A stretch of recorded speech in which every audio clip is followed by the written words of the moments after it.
There's a parking lot outside a private equity firm in Dallas, Texas. It belongs to a company that manages roughly $4 billion in assets. On any given Tuesday, the parking lot contains a 2019 Honda Accord with a cracked side mirror, a 2011 Toyota Camry with 190,000 miles on the odometer, a Ford F-150 from 2014 with a dent in the rear panel that nobody ever bothered to fix, and a 2008 Lexus that still runs perfectly and gets driven every single day. None of those belong to the security guard or the receptionist. They belong to 4 of the 8 managing partners, men and women who collectively control more money than most countries hold in their national reserves. The other 4 partners drive nice cars. 2 of them are relatively new to the firm. Guess which 4? That's not a joke. That's not a coincidence. That's a pattern so consistent across wealthy people that once you see it, you cannot unsee it. And once you understand why it exists, you'll never look at a car payment the same way again. Here's the thing about cars. Everybody has an opinion about them, and almost nobody thinks about them correctly. We think about cars in terms of how they look, how they feel to drive, what they say about us when we pull into a parking lot or show up to a dinner or drop someone off at an airport. We think about monthly payments and whether we can technically afford them and whether the heated seats are worth the upgrade. What we almost never think about is what a car actually costs. Not the sticker price, not the monthly payment, but the total real mathematical cost of that vehicle on your ability to build wealth over the course of your life. When you run that number honestly, the car you drive isn't just a transportation decision, it's one of the most significant financial decisions of your entire life. Repeated every few years, almost automatically, in a way that silently shapes whether you end up rich or exactly where you started. This video is about why the people who understand that drive old cars and why the people who don't are still financing newer and newer ones and wondering why wealth never quite arrives. Marcus is 34 years old and works in marketing for a mid-sized logistics company in Atlanta. He earns $78,000 a year, which feels like a lot more than it did when he started at $41,000 10 years ago, and a lot less than it sounds when he actually adds up what the month costs him. He's driven a new car for most of his adult life. Not flashy. He's not that person. A mid-range sedan, leased every 3 years, always something that runs well and looks presentable and doesn't embarrass him at client meetings. The payments have always been somewhere between $380 and $490 a month, which feels reasonable for what he gets. He tells himself it's a necessity. He works hard. He deserves reliable transportation. The tax write-off helps a little. He's believed all of this for 9 years, and in those 9 years he has never once sat down and calculated what that belief has actually cost him. Tonight, he's going to. And what he finds is going to change the way he thinks about cars, money, and the entire architecture of his financial life. Because the number isn't what he expects. It's not bad. It's catastrophic. Here's how Marcus thinks about his car payment. $430 a month. That's the number he thinks about. That's the number he budgeted around when he signed the lease. That's the number that feels manageable, reasonable, affordable. Here's the number he's never calculated. What $430 a month invested instead of spent on a depreciating lease would be worth over 9 years. $430 a month every month for 9 years. Invested in a basic index fund returning a historically average 8% annually. Just under $67,000. Not $67,000 saved. $67,000 grown, because the compounding has been running the entire time.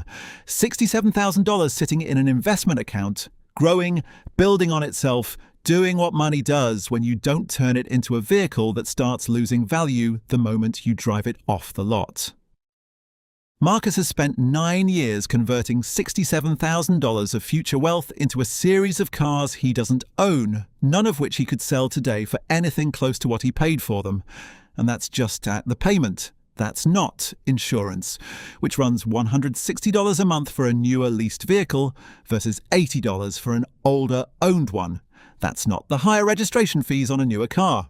That's not the gap insurance, the wheel protection plan, the dealer add-ons he said yes to because he was tired and the finance manager was persistent. When Marcus adds it all up, really adds it up for the first time on a Tuesday night with a calculator and nowhere to be, the number he arrives at is closer to $94,000 over 9 years. $94,000 on cars he doesn't own, can't sell, and has already forgotten the exact colour of the first one. He sits with that number for a while. It doesn't feel real. Then it starts to feel very real. Then it starts to feel like the clearest explanation he's ever seen for why, despite earning $78,000 a year, he has $11,000 in savings and a vague, persistent feeling that something isn't adding up. Something isn't adding up. Now he knows what it is. Here's the part that's going to be uncomfortable because it's not about math. It's about something that goes much deeper than math. And understanding it is the reason most financial advice fails to actually change behavior even when the numbers are obvious. Poor people, and by poor I don't mean people with low incomes, I mean people who are building no wealth regardless of what they earn, buy new cars for a reason that has almost nothing to do with the car itself. They buy them because of how the car makes them feel in relation to other people. Psychologists call it status signaling, and it's one of the most powerful and least discussed drivers of financial decisions at every income level. The new car isn't transportation, it's a message. It says, I'm doing well, I've arrived at a level of success where I can afford this. I am a person of a certain kind. Look at what I drive. The cruelest part of this is that the message is almost always wrong. Not morally wrong, factually wrong. The person sending that message via a $480 a month lease is frequently one medical bill away from a genuine financial crisis. The person receiving it almost never knows that and almost always adjusts their perception of the driver accordingly. It's a performance, an expensive one, paid for in monthly installments, renewed every 3 years, financed on income that could be building something real but is instead building an impression. And here's the twist nobody wants to hear. The impression isn't even that effective.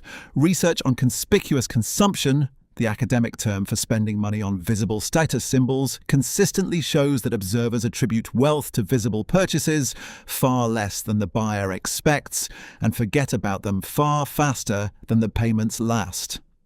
Marcus bought 9 years of perceived status for $94,000. Nobody remembers the first car. Most people didn't notice the second one. The third one impressed exactly nobody in the way he'd imagined when he signed the lease. Now meet the person 6 desks down from Marcus in the same office. Her name is Dana. Same company, slightly lower salary, $71,000 a year. She drives a 2013 Honda CR-V with 142,000 miles on it that she bought outright, used 6 years ago for $9,800. The car has never embarrassed her. It has also never been a topic of conversation, a source of pride, or a signal of anything to anyone. It is, by every meaningful measure, a completely unremarkable vehicle. It starts when she turns the key. It gets her where she's going. It costs $74 a month to insure and nothing in payments.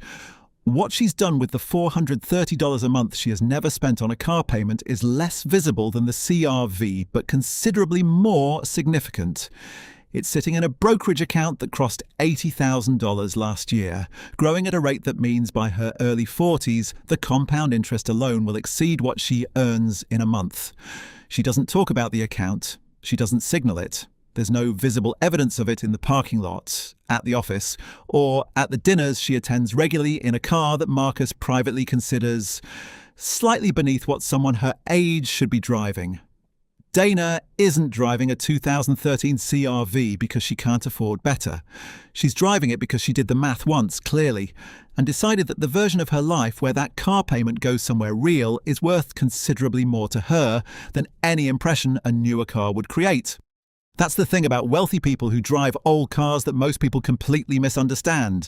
It's not frugality. It's not self-denial. It's not some puritanical rejection of nice things. It's a specific, calculated understanding of what a car actually is and what it isn't in the architecture of a financial life. Let's talk about what actually happens to a car's value the moment you drive it off the lot, because most people know this happens and almost nobody understands how extreme it is. A $40,000 car loses roughly 20% of its value the moment it becomes used. That's $8,000 gone, not because anything broke, not because the market changed, but because the category shifted from new to previously owned.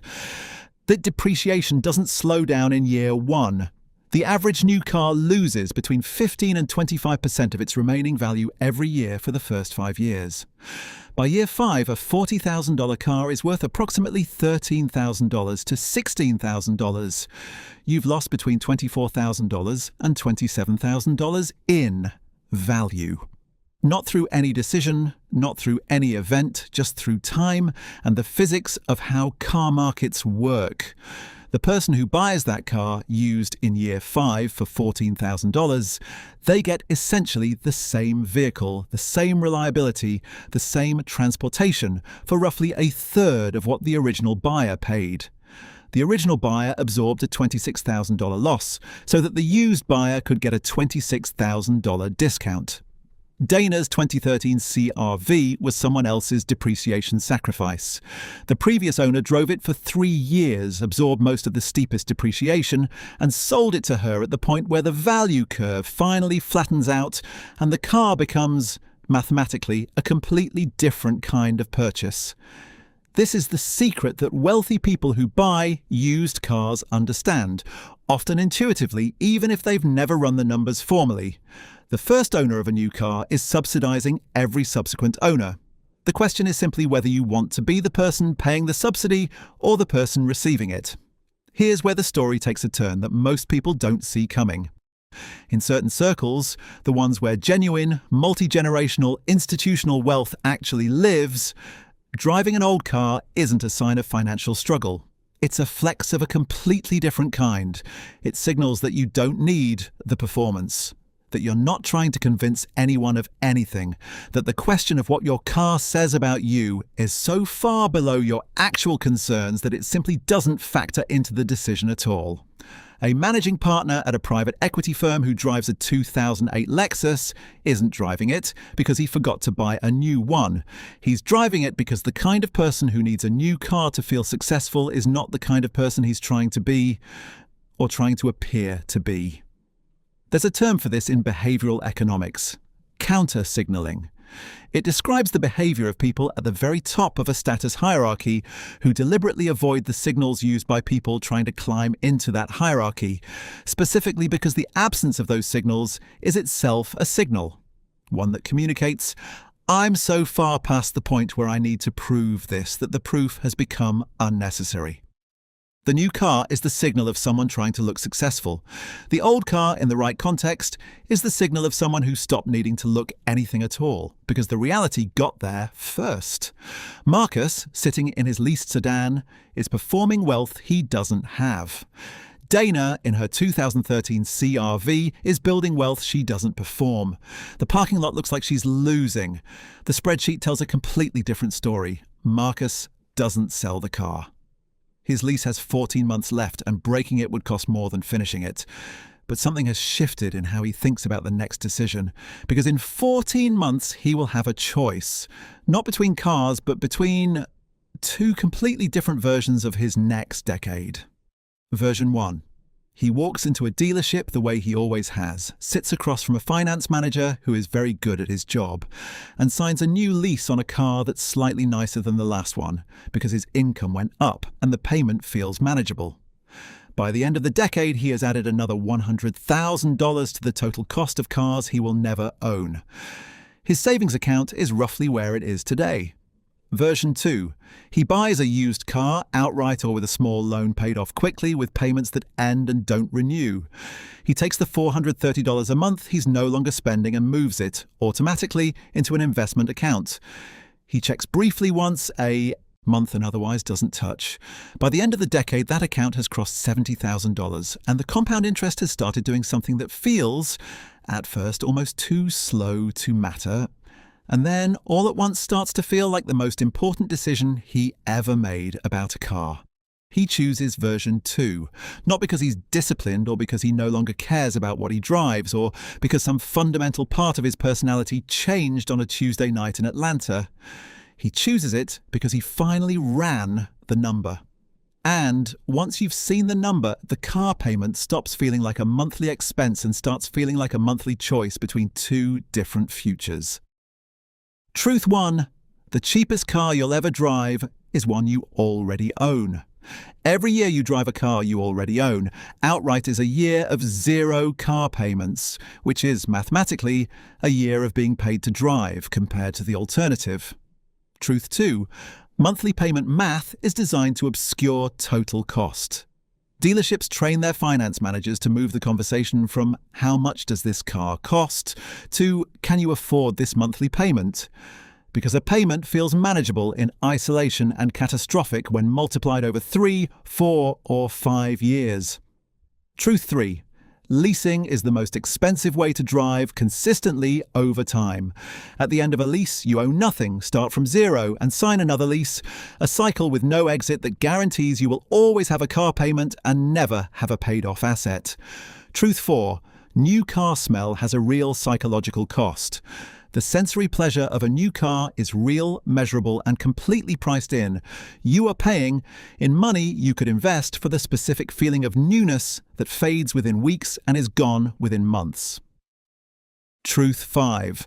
Car insurance for newer vehicles costs meaningfully more, and that difference, compounded over years, adds a significant invisible cost to the already visible payment. Truth 6. The reliability gap between a well-maintained used car and a new one is far smaller than car advertising suggests.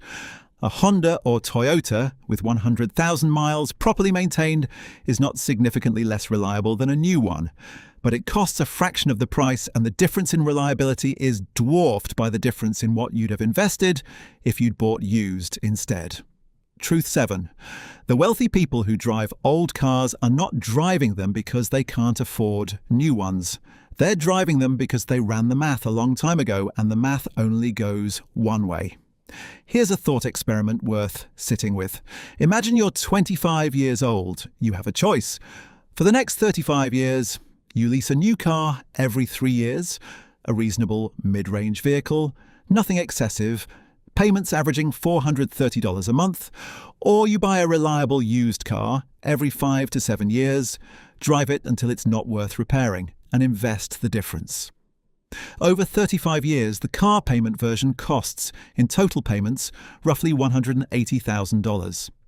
Not including insurance differences, not including depreciation on the cars you don't own at the end of each lease, just the payments.